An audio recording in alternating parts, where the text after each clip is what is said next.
Hello, everybody. We want to welcome you to the Empowering Pastors and Leaders Training. Today is going to be fun. We get to start a new book. Woohoo! I thought you'd be more excited than that. We're going to start a new book. Yeah! I'd like to have everyone buy the book. It's called Boundaries for Leaders by Dr. Henry Cloud.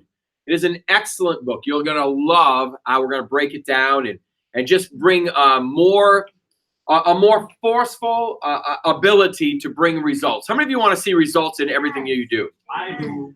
You all know you see results in everything you do, right? Yeah. You either see successful results or failures. And the thing is that we all have the privilege of results, but we determine whether they're going to be the results we desire, and we also determine whether they're going to be the results we don't desire. It amazes me, though, how many people expect a certain type of result and are shocked when they don't get it because they did only the things that would cause the negative result. And we can't be shocked. Can I hear an amen or oh my? Great vision, great plans, great people, bad results. I want you to realize that you can have great vision, great plans, great people, and poor results. This is something that so many people that I have met struggle with, especially in the ministry. They struggle with poor results. They are not reaching or acquiring their desired design that they have in their heart. They have good intentions too. I mean, like positive intentions. There's notes there too, gentlemen. Positive intentions. They have positive design, but they're not seeing the results that they want. A challenge that every ministry or corporation will wrestle with as increase and individuals are added to the building block of success is, why am I not seeing the results that I am after? And what I love about this book is it helps actually quarantine our lives as leaders and helps us to evaluate where the sickness is or where certain things are that need to transition so that we can truly get the results that we desire. Now, everybody wants a certain result. What's the result you desire in what you're doing? Well, nobody has a result that they desire. What kind of result do you want? Become a millionaire. Very good. Quality of life. Quality of life. Very good. Growth. Very good. Growth in what? Numbers, intelligence. All of it. Somebody else. More sales. Somebody else. More worshipers from the worship pastor. What results? Pastor Dan's getting ready to start the Mansfield campus this Sunday. What results do you want to see in Mansfield? Peeps. Not sure what that is. Normally what I know as Peeps is those little marshmallow things that you eat. I mean, I like the purple ones, but they need to be stale. Can I have an agreement? You must have stale Peeps. Yes? Yes. They're the best. Just you like fresh ones, or you don't? I don't like any of them. You don't like any Peeps. You don't like any Peeps? I don't know. I'm not sure what to do with myself at this very moment.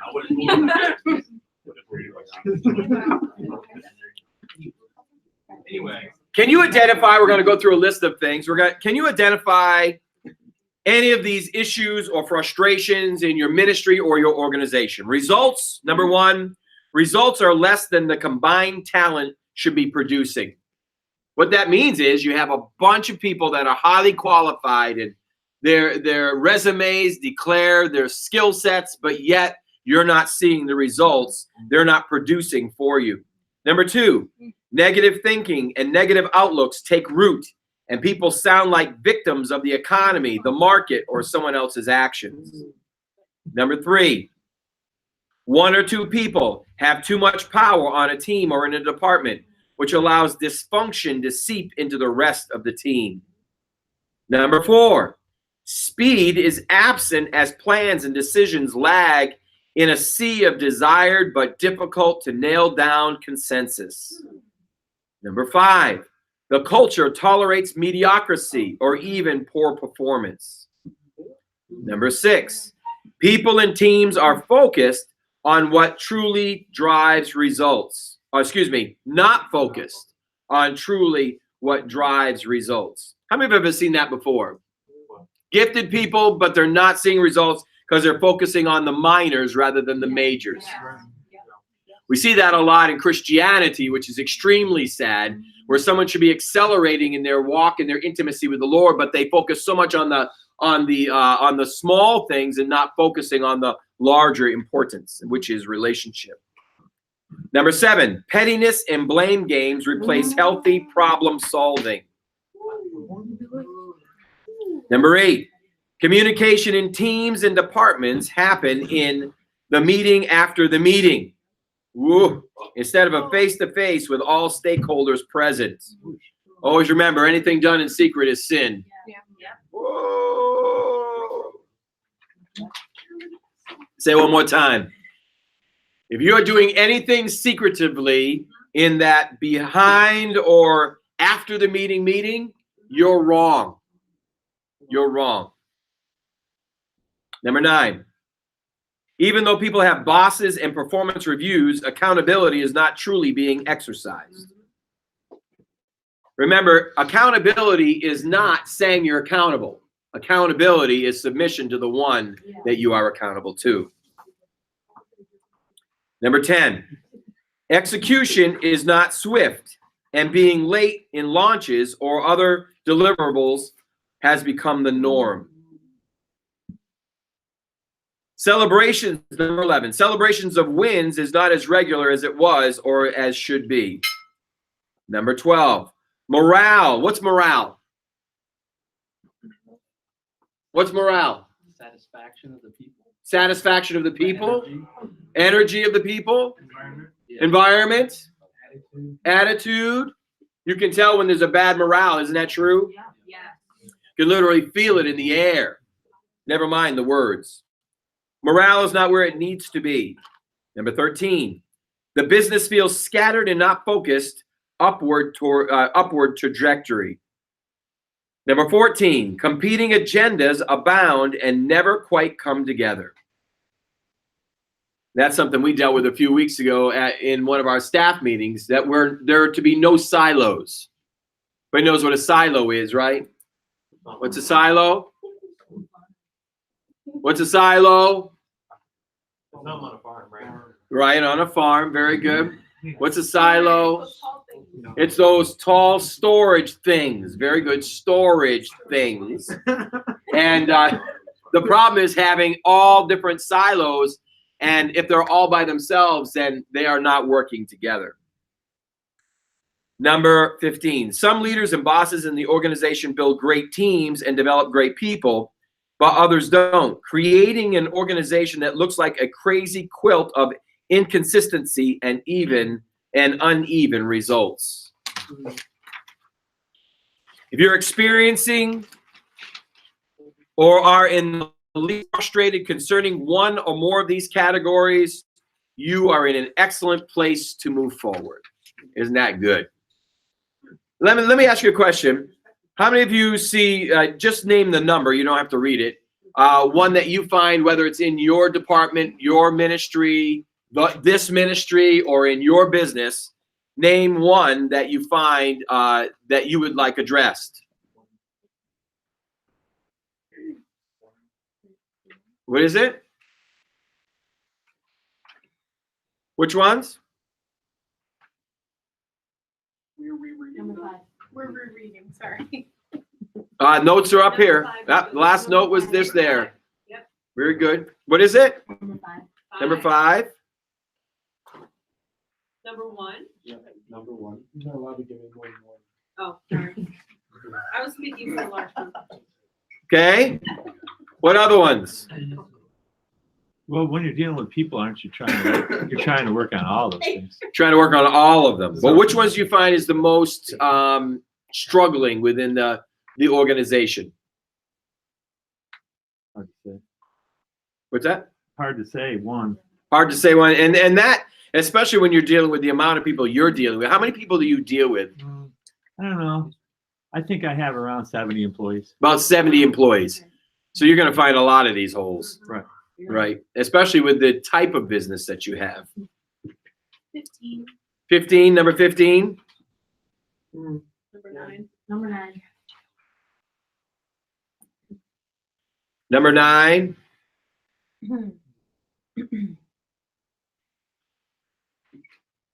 Anybody else? I would say that one is pretty important because it can nail down a lot of them. It's the communication after a meeting or whatever, because really, you're talking about people not being on board with your vision and, Yes. Gossip Behind and the all back. this kind of thing like this. Which one? What number was that? I don't know. Number 8 talks about that. Yeah. Yep, Yeah. the after the meeting one.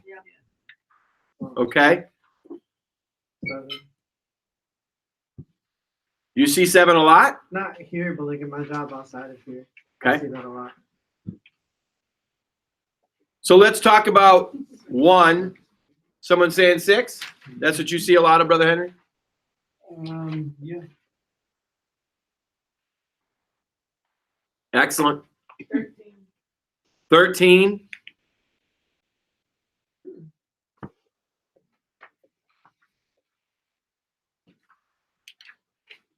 If you had to look at one of these that you would find to be the most detrimental, what would it be out of the 15? What one would you find to be the most detrimental that would cause the toppling of an organization the quickest? 5, 5, 5, 2. 13. What's that? 13. 13. 2. Yeah, maybe. Number 2.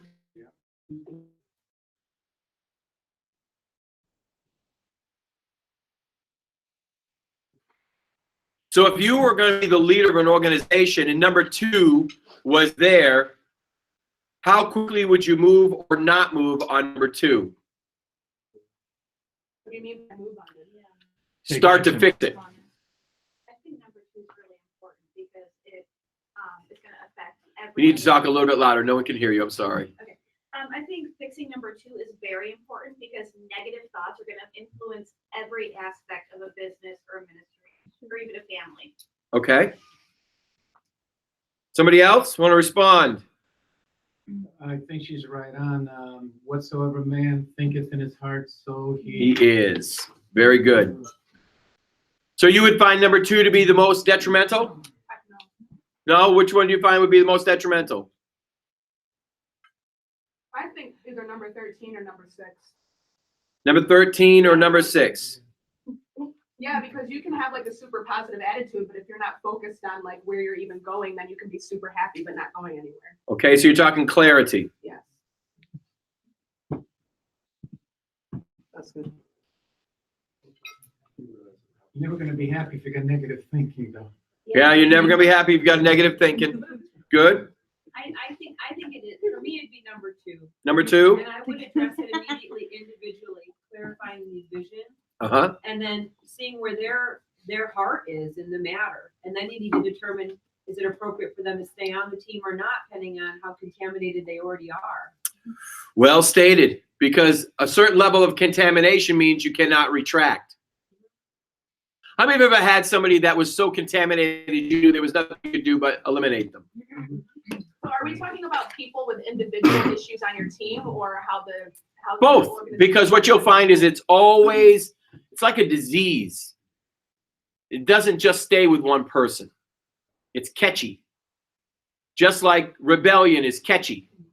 You'll start with one, but as long as you allow it to remain, it will start to spread through the organization. Negativity, you'll find, I've always found this. When we were up in Newfield, I've told you the story about the meeting that was called one day. It was Pastor, one of my board members, Pastor, we need to talk to you. I changed the music. And I went up to, it was a Saturday night, went up there, and there were a lot of cars in the parking lot. I thought it was just the board member I was going to have a meeting with. Come to find out, he had called a meeting. And the meeting was, Pastor, change the music back to hymns or we're leaving.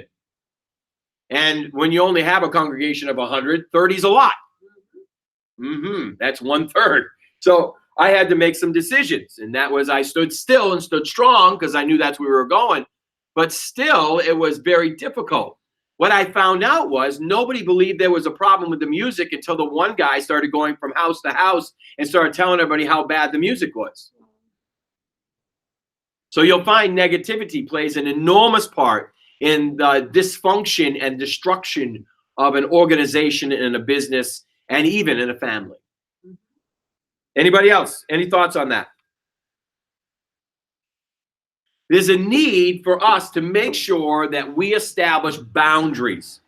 And what I want to talk about, again, today is more of an introductory process, but dealing with boundaries, there's a need for us to know when leaders lead in ways that people's brains can follow, good results will follow as well.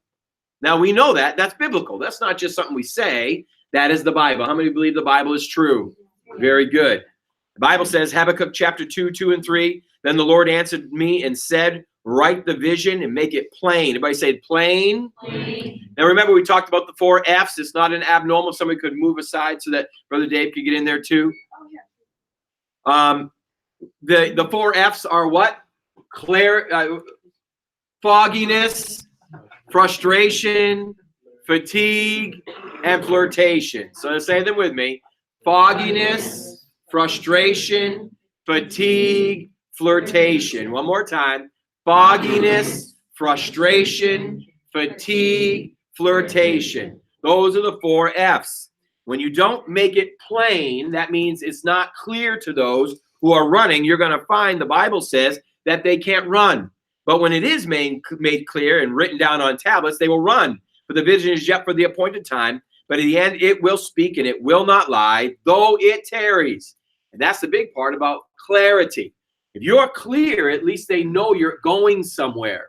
When you're not clear, then you're going to scatter. For where there is no prophetic revelation, the Bible says in Proverbs chapter 29, verse 18, my people perish. So there has to be the full clarity. This is the very first portion of developing boundaries within your life, within your family, within your ministry, and within your business. Here's your homework. We haven't had homework in a long time. I want you to do it 3 ways. What are your boundaries, which means starting with vision, for you as an individual? What is your personal vision? Where are you going? Number 2, if you have a family, the vision for your family. And then number 3, what is the vision for your ministry or business? Where are you going? To establish boundaries, you must first have a stream. Remember, the difference between a swamp and a river is what? Boundaries. So when you have no boundaries, you have absolute overflow. When you have overflow, it creates a swamp. What's a swamp like? Stagnant. What happens when you have stagnant water? Stinky. It's stinky. You create what kind of beautiful bugs that we all love? Mosquitoes. Blood-sucking mosquitoes are always generated in the swamp. Let me tell you, there are a lot of pastors and a lot of companies that are struggling because they've created a lot of blood-sucking mosquitoes within their organization because they've come in thinking that there was an organizational flow, there was a river, but because it turned into a swamp, then they become what? They generate their own agenda of success. And so now they're just using your water to breed, and they go blood suck everything till they get what they want out of it. Write the vision. When you write the vision clearly, the people's brains can follow the vision. The leader is the one who carries the baby, and it must be clearly conveyed the vision. Now, we just had it's more my wife's friends and Pastor Jade's friends and my friend. I really don't know them. But they were having a baby. They went and had an ultrasound, and it's a baby girl. So they went out and they bought all the baby girl clothes. They painted the baby room. What color? Pink. Beautiful, beautiful, beautiful. Well, guess what happened? There was a lack of clarity with the ultrasound. And when the baby came out, even though they had a baby girl's name chosen, it had a turtle. That's what they call it, a turtle. It was a turtle. It was not a girl. It was a boy. A turtle boy. So the lack of vision, it changed everything, didn't it? The vision was the ultrasound. And because the ultrasound was wrong, what happened? They spent how much money? They spent how much time? How long did they actually talk about what they were going to name that child? They actually probably bought books. They probably actually, just for a name, went online. They quizzed their friends and finally came up with this name. What was the name? Eliana. They were going to name this beautiful child Eliana. What did they name the child? Judah. Eliana and Judah. How quickly did they have to come up with the name Judah? Probably instantly. Probably quite quickly. All because of the lack of clarity and vision. So the question comes down to, who's the leader? What is the culture the leader is creating? We've all talked about culture before. We went through the 5 cultures that Sam Chan has talked about. Cultures are air. It's the air you breathe. You can't see it, you can't touch it, but it's still who you are. Every church, every business, every community has their own culture. Yesterday, we experienced culture. Yesterday, we were in 2 parades. We were in the Elmira parade, and we were in the Horseheads parade. The Elmira parade, we had some slight faux pas, which were the generator died, and we had purchased how many Frisbees? 1,000. 1,000 Frisbees. They were supposed to be delivered on Thursday, guaranteed delivery. Called for the delivery. Why weren't they here? And they said, oh, we're back ordered 2 weeks. So we had balls. Thank God we had some extras from the past. We had some balls that we were handing out. What, 400 in the first one? Nice, actually, no. Yeah, we had balls that we handed out in the first one, and candy we handed out. So there's the Elmira parade. So there's no music because there's no generator.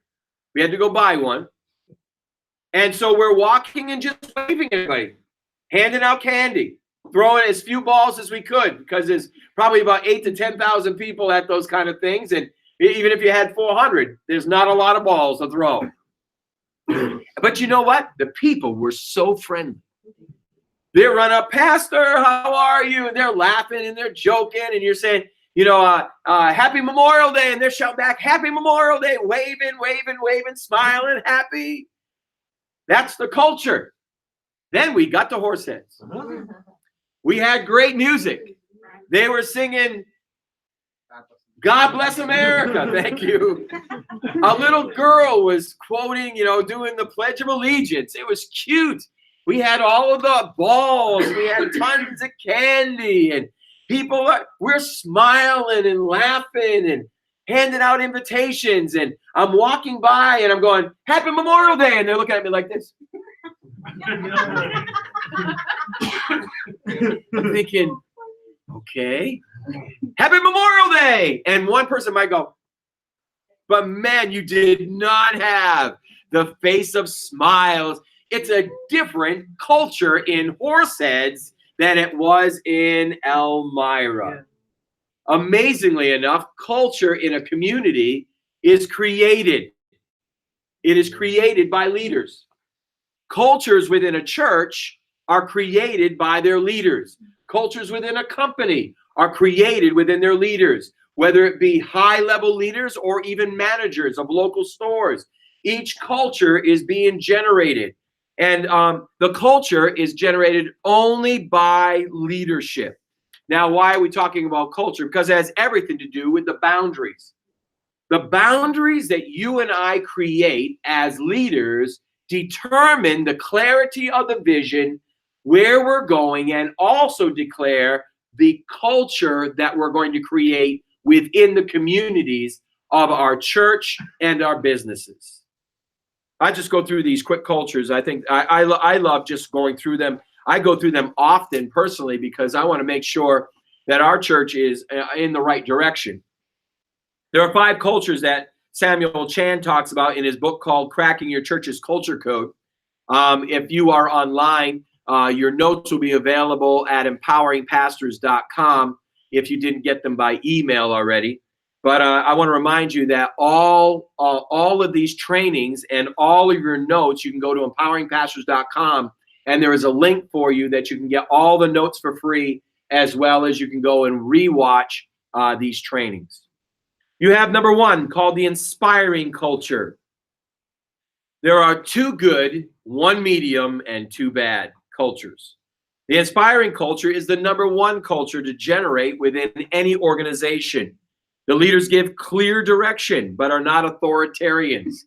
They are not the bosses, they are leaders. When we did the motorcycle blessing the other day, and they did biker games this year. I think they did them last year too, but I didn't stay for them. But they do this one called the plank. You did the plank, didn't you? Yes.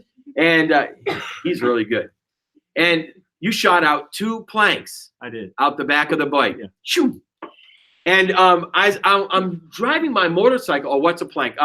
You actually take, I think they're 2x4s, and you line them like 20 feet long. There's 4 of them, Yeah, I I think believe. it went like 1x6. 1x6? Down to like 2x2s. 1x6 It to just cut narrowly. 2x2s. So it narrows. And so you ride your motorcycle, and you have to keep your tires on there to the end and stay standing at the end. Well, one went down. I think my brother-in-law, Yeah. Chad, took his bike down. But I'm driving by this on the morning, and you know what I saw? I saw stones all over the place, like the little tiny pebbles. For a biker, that is bad because you can put your foot down, your foot keeps going, and your bike goes over. So I went out there, and I just started grabbing a broom, and I started cleaning the little stones away from the planks. And this guy came out, and he goes, "That's leadership right there." Now, to me, I didn't go, "Hi, I want to be a great leader. Let's go sweep some stones." But what it is you're not an authoritarian. You're part of the team.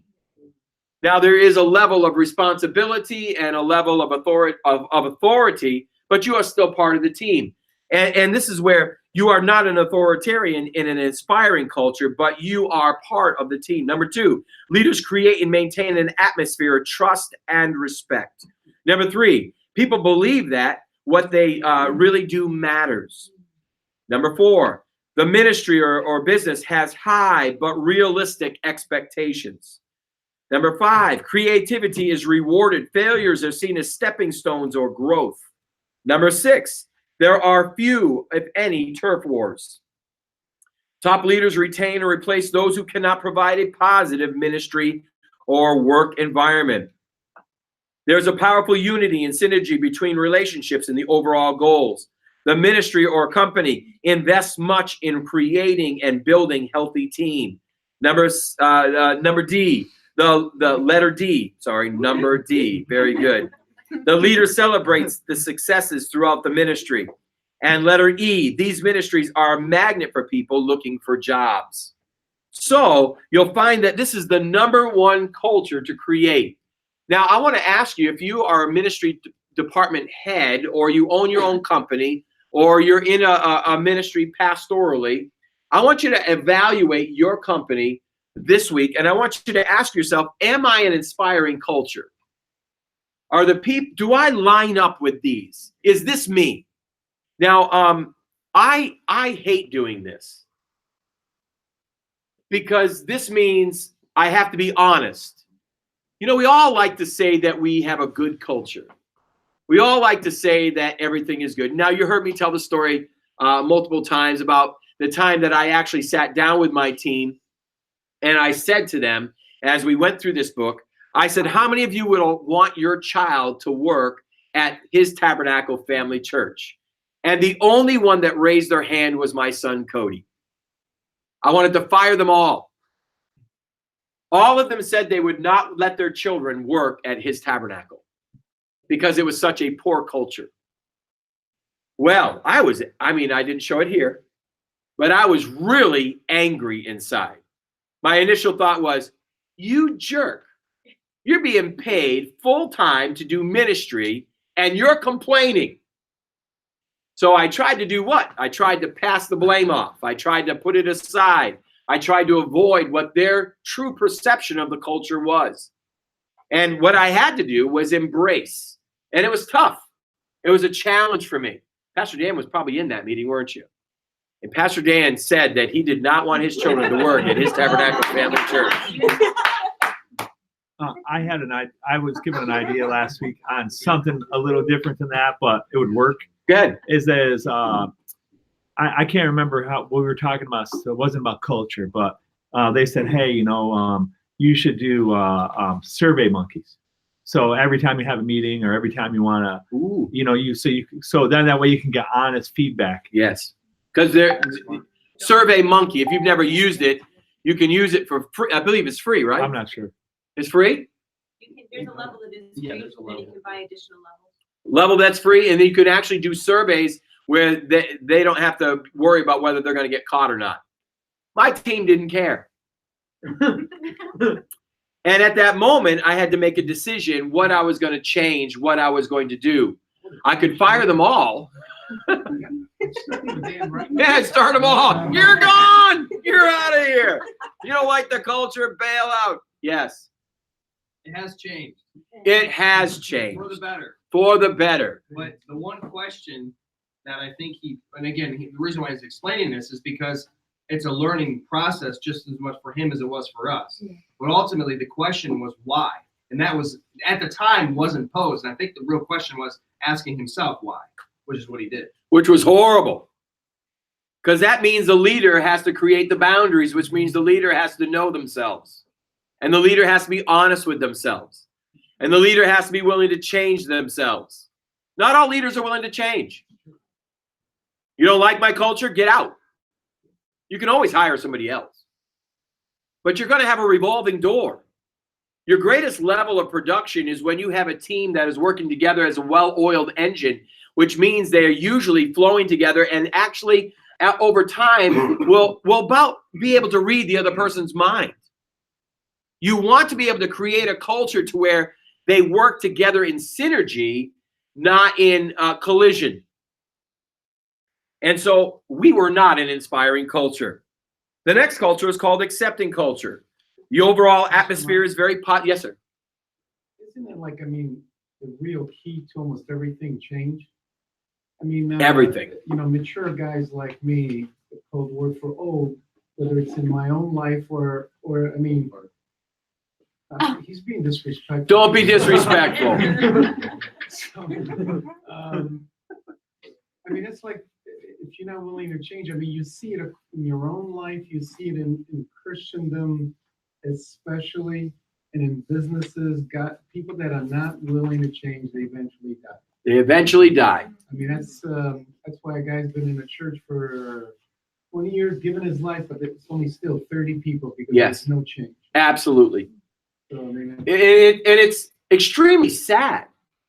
But at the same time, they will always validate their results by blaming other people. Can't tell you how many pastors I've worked with, and this is what they've told me. Well, these are the people I adopted. These are the people that I got. It's just the way it is. No. As a leader, it is the way you are. Right. It might take time to transition if you're adopting other people's people rather than creating your own. But after a while, you can't blame everybody anymore. Amen. Amen. You have to change yourself. And if you change, the people will change. You want to know why the culture of this church changed? Well, there's not one person that can take credibility for the change except for me. Because if I did not change what I wanted, I did not change what I expected, I did not change the way the river was flowing, it would never have changed. And that's where the real challenge comes in. You must be willing to change. The second culture is accepting culture. The overall atmosphere is very positive, but there are a few topics that are taboo or leaders that have remained in their responsibilities too long. There are people that have been in their job too long. What determines whether someone's been in their job too long or not? Very good answer. Stagnation.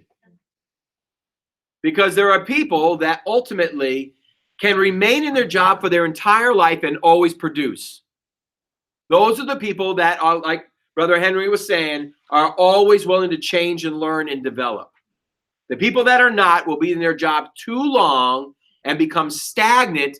And after you become stagnant, you become putrid. After you become putrid, you become dangerous and toxic. It's a progress.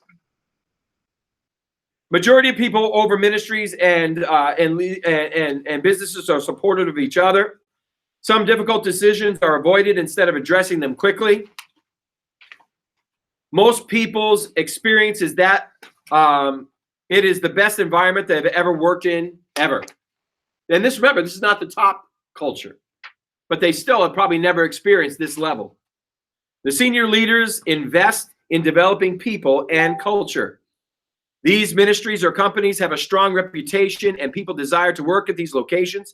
However, if the new hire is placed under an incompetent leader, they are deeply dissatisfied and disappointed. Number 3, the stagnant culture. The leaders see the people as production units and not as people. The staff is only valuable if they're producing. Staff tolerate their leaders but don't respect them. The only heroes are the top leaders. Number 4, without trust, respect, and loyalty, people feel compelled to defend turf. Number 5, complaining becomes the norm amongst the staff. That's one of the things I always use as a temperature gauge. Whether you realize it or not, I walk by your rooms on purpose. I let you congregate amongst each other on purpose. And I walk by on purpose because I want to hear what you're talking about. I want to hear what you're thinking. I want to hear what your thoughts are. And I do that because you're not going to say it in front of me, usually face to face, but I get to hear it as you don't know I'm there. Never mind the wired devices that are in each office that are recorded. No, really, my favorite one was that when the word of knowledge came when I had 2 staff members complaining about me. And I literally heard it word for word on my couch when I was home and it was happening on Old Ithaca Road. And I called up the youth pastor. I said, were you just in so-and-so's office and just said so-and-so? And he goes, do you have cameras in there? Nope, but the Holy Ghost is in there. Amen. You got to be careful. I was actually talking about Brother Ted Shuttlesworth the other day in a very positive way. And I got a text from him like seconds later. Just got done praying for you. I know, Jesus, thank you. It was good. It was good talk. Good talk, Jesus. He scares me. Amen. Number 6, the leadership team is not happy. Number 7, people become clock watchers and check cashers instead of team members. Number 8, to correct the problem, the leader will send someone to a seminar or hire a consultant. Yes. Number 9, now sometimes because the team isn't straight up honest where the culture is, sometimes you do need to bring in a consultant. Like they will tell a consultant many times before they'll tell their leader. These ministries usually attract people who are have lower expectations in life and have low motivation. Now, the 2 lowest, number 1 is called the discouraging culture. Excuse me. It is all about the top leaders and prestige. Number 2, people spend most of their time trying to survive the power struggles. Number 3, the leaders become more authoritarian because of the expectations are lower.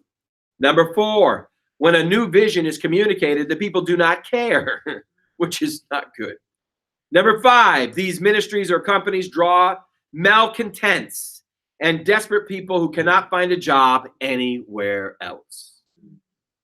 The worst culture is called the toxic culture. The leaders create a closed system. All information that comes from the outside is suspect. All respect, rights, and dignity of the workers are surrendered to the powerful elite. Fear is the dominating fact and drive. Turf battles are normal and messy. Number 5, The leaders delegate, but give no authority to fulfill the responsibilities. Number 6, creativity and risk-taking are long gone. Number 7, staff members are expected to turn a blind eye to ungodly actions and behaviors. Number 8, these ministries run off good people. They attract only the naive or truly desperate individuals. So the toxic culture is real. I've watched, been part of actually different organizations who were toxic. And let me tell you, that's where you usually have people walk away from the church or walk away from that leadership crew and literally start hating God. A culture you desire is one that must be built. So it comes down to the literal boundaries that the leader is desiring to create. Each one of this church in and of itself, but then there are many departments within this church. Now, I can dictate the culture, but whether you dictate that or bring that to the place of your own department is dependent upon you as a leader. Now, again, my job is to make sure that no one's painting the arches blue. But at the same time, at all leaders, the larger the church becomes, larger the ministry becomes, 70 different employees, you'll find that it's a little bit more challenging to be able to catch that. So the need to keep your finger on the pulse is imperative. To keep your finger on the pulse is imperative. To spend time with your leaders as you're generating the boundaries of expectations is a mandatory. I've spent most of my time with my leaders. I love the people of God, but my leaders pastor the people. I pastor my leaders. My finger is on the pulse of the leaders. Because if the leader's pulse is correct and the culture is being created and the boundaries that I've set in order are truly being followed, then from the head down, the anointing will flow and it won't hiccup at the waist. There's a need to keep the flow, and that happens through pulse. As a leader, when you emerge from the problem-speaking mode, then we're able to focus on the solutions and not the issues. I like this quote. Whatever culture he got, he was either building it or allowing it.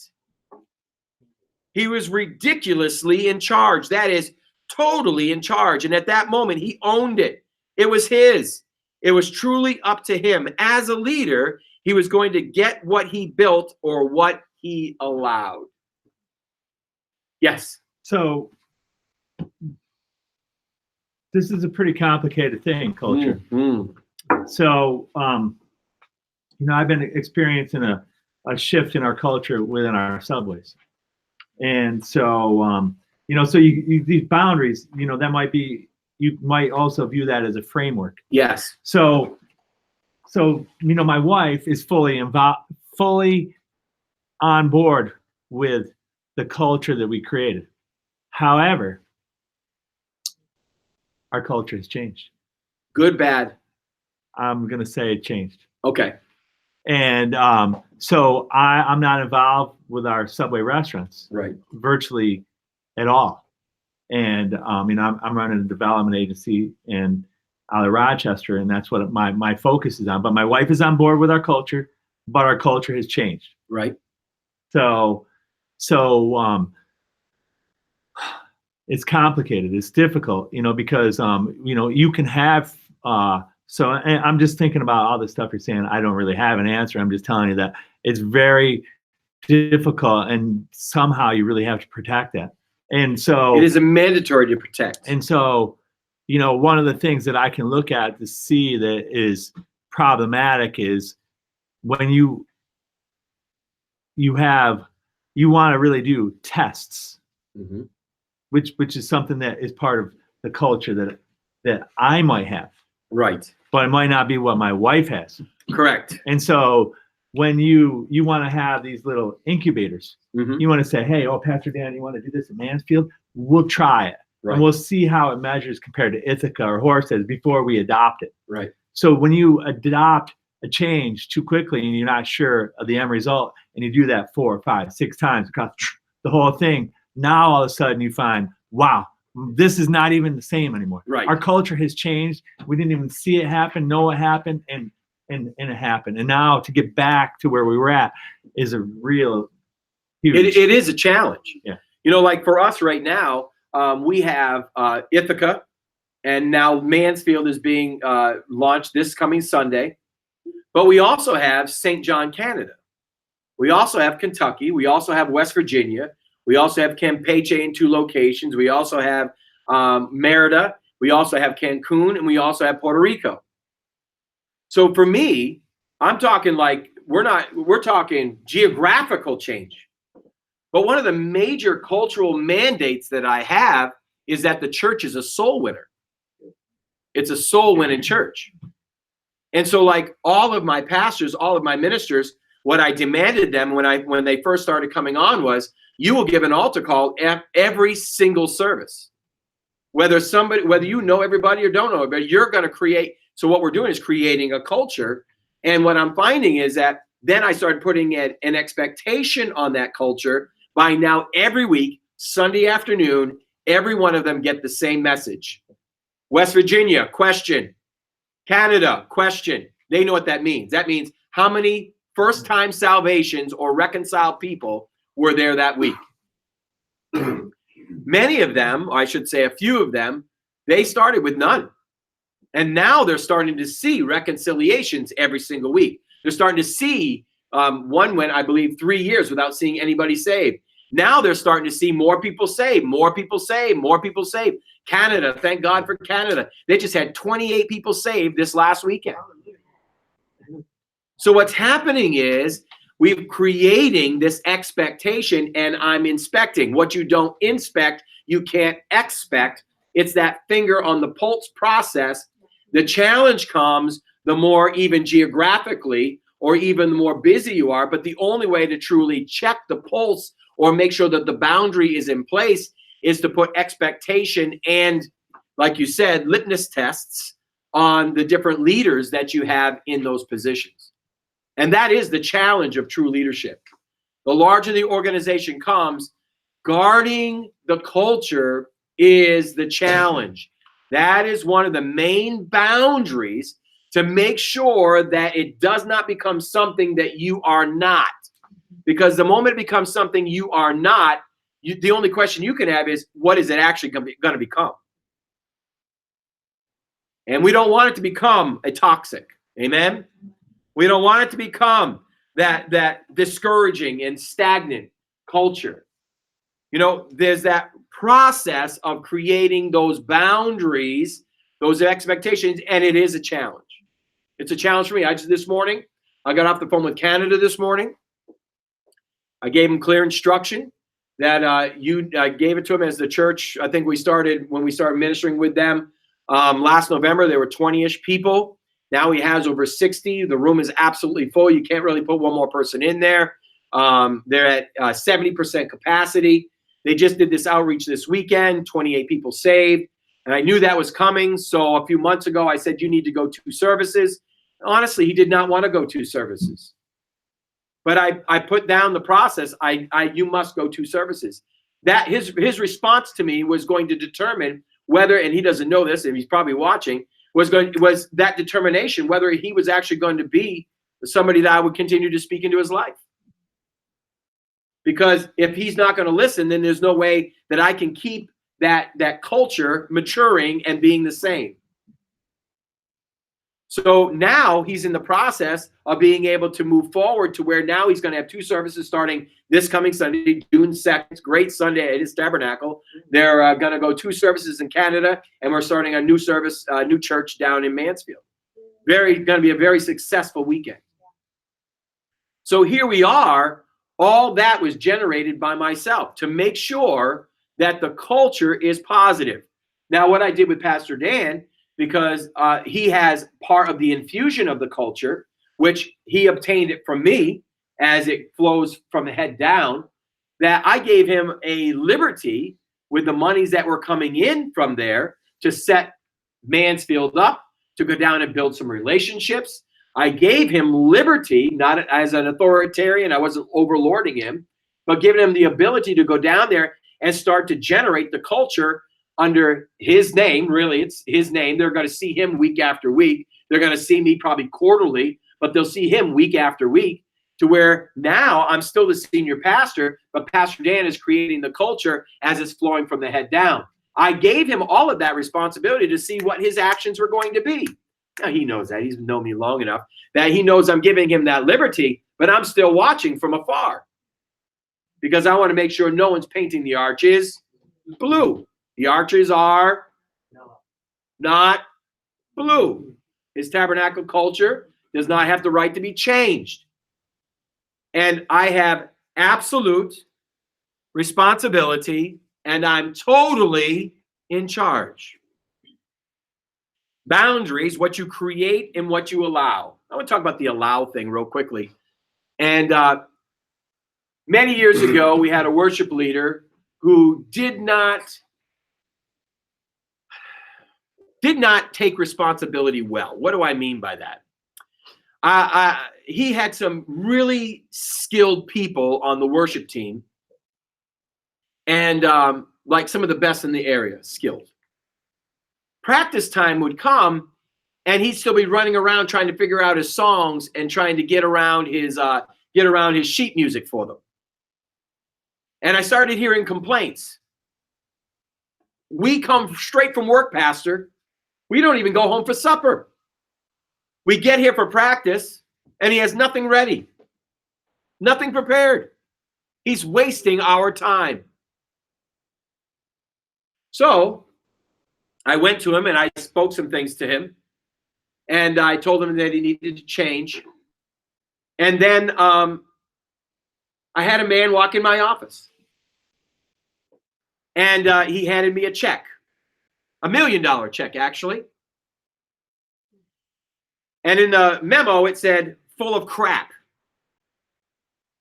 Yeah, it never really wasn't a check. And he said, here's your check for what it's worth. And I said, what do you mean by that? He goes, well, you know, Pastor, I decided I'm going to leave. And I'm going to leave, but I wanted to give you this full of crap check just to show you what I really think. I said, what do you mean by that? He said, I said, dude, I've been pastoring you for over a decade. I said, I've been there for your family. I fed your family, took care of your family when your family was hurting. I made sure that we were there ministering to them at the hospital, dedicating your children, et cetera, et cetera. And he goes, yeah, but you're a real bad leader. And I said, okay, now you got to imagine. You can't pay me enough to tell me that. I'm sorry. I really wanted to reach up and punch him in the face. No love involved. But he was definitely much more muscular than I was. And I said, really, what's the problem? And he said, that leader. He said the guy's name. And I says, yeah. He says, you have no integrity. You have no work ethic. You are not a good leader. And I said, what are you talking about me for? That's him. He goes, you're allowing it.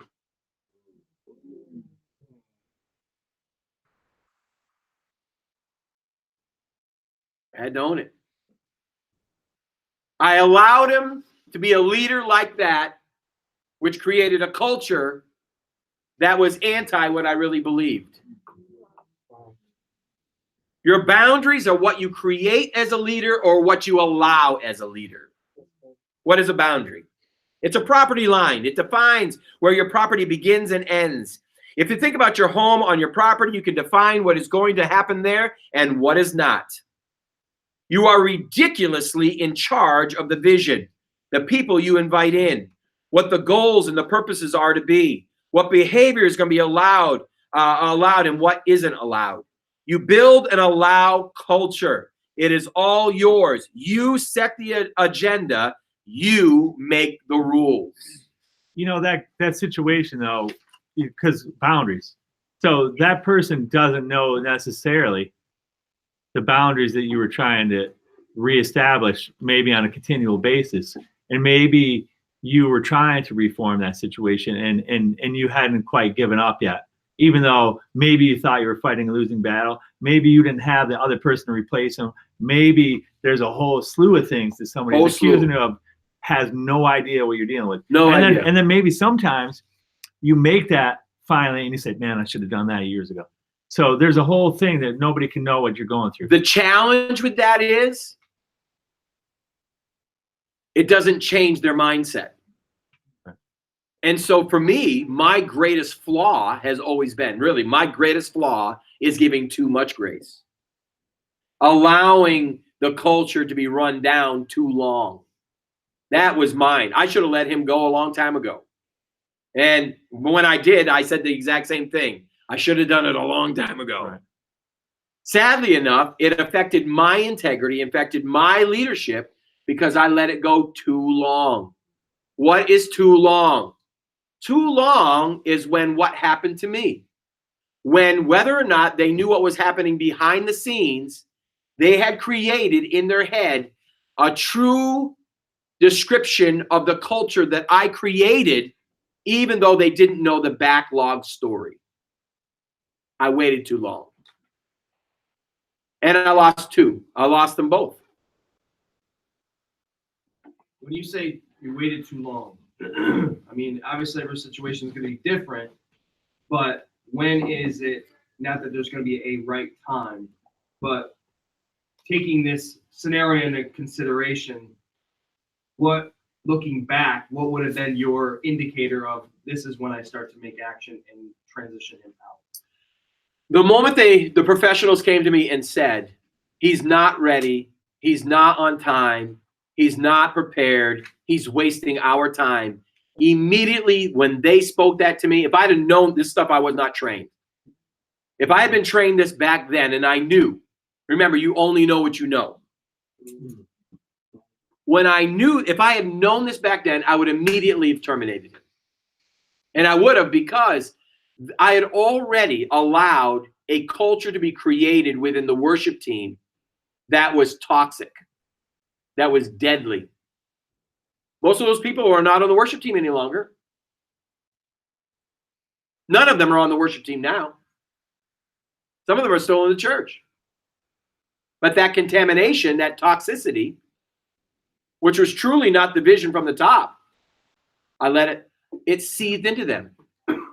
And there are some poisons that cause detrimental reactions that cannot be changed. That's a hard thing. That's a hard The thing. whole thing is hard to determine. I mean, my estimation, the exact point of where, You're right on. you know, that's like super hard to really fully understand that. It is. And I don't know if there's an exact answer for each person, but I do know that the moment that the culture starts becoming toxic because that individual is there, the longer you wait, the more the poison seeps through. It's I think it's tougher in the church or as a pastor than it is in the business world. In the business world, if somebody's being toxic, I could let it go. I could cut that head off fairly quick, and they still know that who's boss. Right. In the church world, man, it's I think a lot more difficult because some people are going to say, "Well, geez, you weren't gracious enough." Some people are going to say, "Why'd you let it go so long? You can never win." No, I've heard both sides. Right. When it begins to affect other people, you've got to cut it. Otherwise, and that is one of the hardest things is to fire people, no matter how many years you've done it for. I want to just go back to one more thing. Yeah, go ahead. What Ken was saying earlier. It's good stuff. About change and changing cultures. I'm not sure if I totally understood. I'm not as smart as he. That's why I hang out with him. He's a good man to hang out Yeah, with. He is a good man to hang out with. But he's been dissing me lately. Can you please talk to him? You. That's right. He hasn't even returned my call. Oh, But anyway, I think the most important thing, if we could get it out, I mean, one of the things that I love about coming here is all these young people. If you could learn what it's taken, how many ever years for you? 30. A lot more for me, being more mature than you, only in years, is that there's only one constant thing in life. and that is Change. And so the quicker you get it in you, in all kinds of areas in your life, in relationships, especially in relationships, man, you can go so much Yes. further than me being an old guy, or they might be older than I am. But anyway, than any one of us older guys, you have so much potential that, and we believe in reincarnation, because I want to go back to the beginning again. I would love to relive this So, thing. You know, if you can build the best framework Mhm. and continue to improve on that, Right. and then I'm just thinking for myself Yeah. here. And then when you can get to that place where the line is crossed, Right. and that line is crossed for everybody, Yes. then you know that you did what you could, and you're Right. following your. I mean, I don't know how much you could maybe manage that. Yeah, it's when the mice start running through your walls. You know, when all of a sudden now erosion, they're starting to chew into the electrical system, or they're trying, it actually changes and can create danger within the framework of the house. That's when you have to get some rat traps out, and you have to eliminate. And that's one of the harder things. Yes. One church that runs internships is like crazy about their culture. They had an older gentleman, I think he was like in his older than the crowd. The average crowd was 20 and he was in his 40s in the internship. And their culture is like everything is crazy, high energy, high pace. And then had the night before like a long work day, long night, and they needed to be back early in the morning.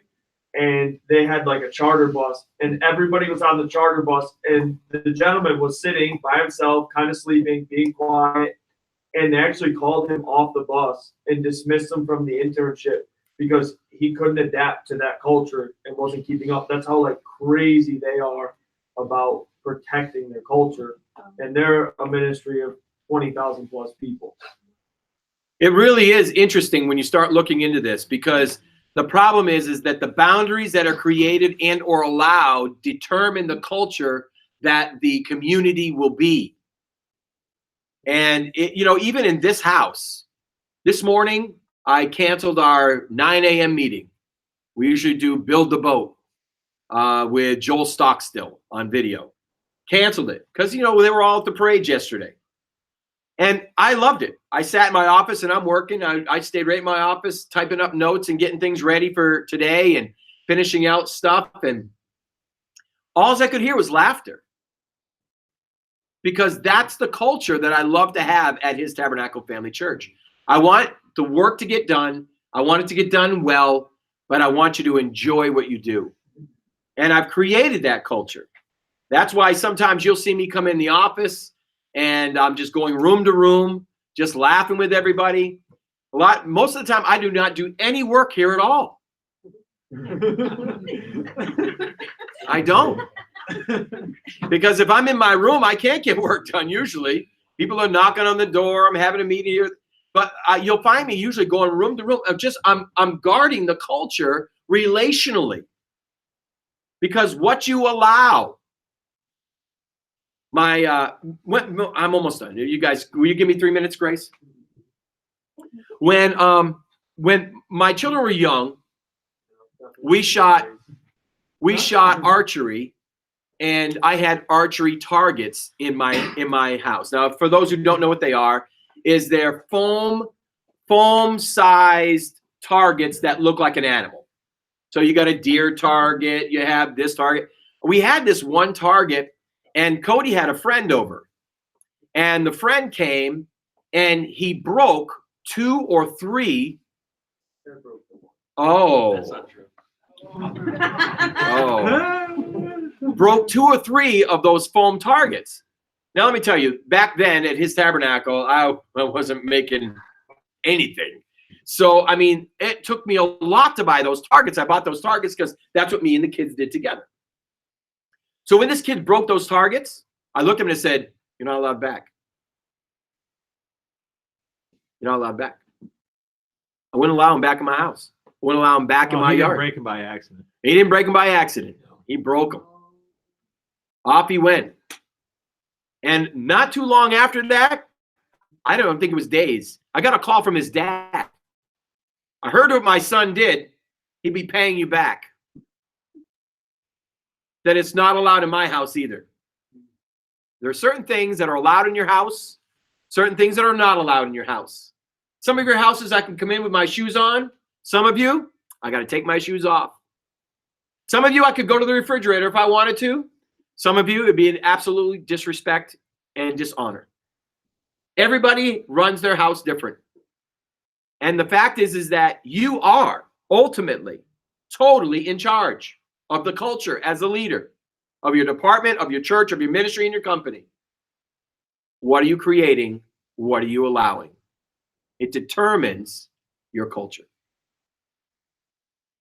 Amen? Amen. Very good. That was very good. Isn't that good? We'll pick it up next week. Thank you for watching.